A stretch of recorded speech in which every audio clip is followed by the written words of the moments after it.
Hello everyone, this is a quick tips. Today in this video I will show you how to use symmetric mat. In this case, you cannot move this clamp at the same time. But if you use symmetric mat, you can move that clamp at the same time. You can do like this. First, make a plan at the middle clamps. Active plan.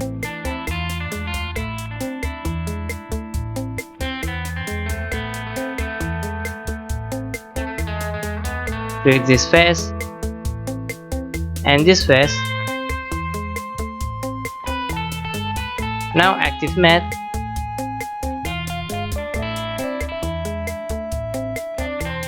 Go to advanced mat. Click symmetric. Click this plane for symmetric plane parameter. After that, click this face and this face for mat parameter. OK. See, the clamp move at the same time.